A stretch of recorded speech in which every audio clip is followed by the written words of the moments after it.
Bakit mas maganda na ngayon ang Iloilo kaysa Cebu? Mga masasakit na katotohanang ayaw marinig ng Cebu.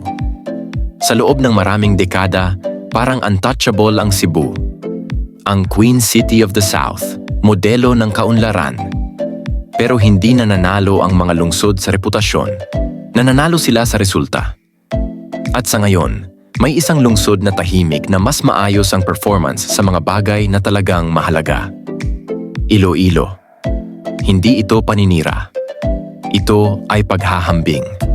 Pag-usapan natin ang mga katotohanan.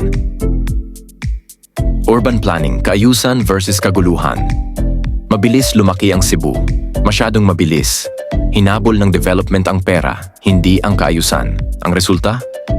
Siksikang kalsada. Mga sidewalk na biglang nawawala.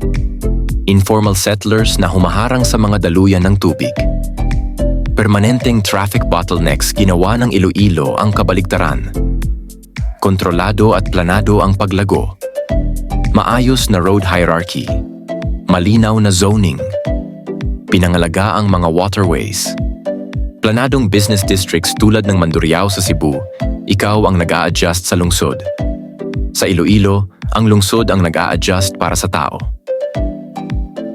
Flood control. Pag-iwas versus reaction. Dito paulit-ulit bumabagsak ang Cebu. Tuwing malakas ang ulan, baha sa kalsada, hinto ang trapiko, abala sa negosyo at kabuhayan. Maaga namang nag-invest ang Iloilo sa flood mitigation. Iloilo River Esplanade System, Jaro Flood Control Project, Sunset Boulevard Drainage System, Jalao River Dam bilang pangmatagalang depensa. Hindi napapansin ang flood control kapag maayos ang panahon. Pero kapag may sakuna, nakakatayo ang Iloilo. Nalulunod ang Cebu. Livability. Tao muna maglakad ka sa Iloilo at mapapansin mo agad.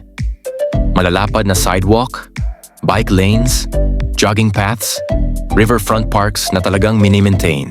Hindi ito dekorasyon. Ito ay pang-araw-araw na infrastruktura.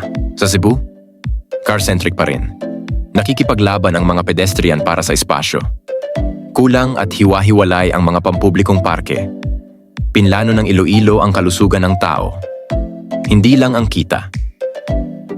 Disiplina at pamamahala.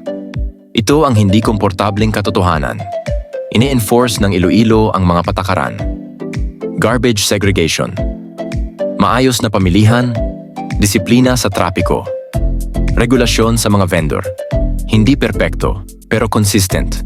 May mga batas din ang Cebu. Pero madalas, lumalambot ang enforcement kapag may pressure. Kapag optional ang batas, mabilis masira ang lungsod. Maagang pinili ng Iloilo ang disiplina, at ngayon, kita na ang resulta.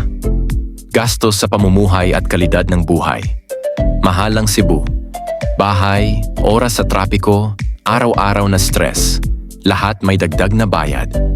Sa Iloilo, makukuha mo mas mababang cost of living, mas maikling biyahe, mas malinis na kapaligiran, mas balanseng work-life. Hindi mo kailangang maging mayaman para mamuhay ng maayos. At iyon ang dapat ialok ng isang tunay na matagumpay na lungsod. Maingay ang Cebu. Strategic ang Iloilo. Lumaki ang Cebu. Tamang-tama ang paglago ng Iloilo. At sa pangmatagalan, ang mga lungsod na tama ang paglago ang laging nananalo. Kung hindi aayusin ng Cebu ang mga pundasyon nito, hindi lang hahabol ang Iloilo.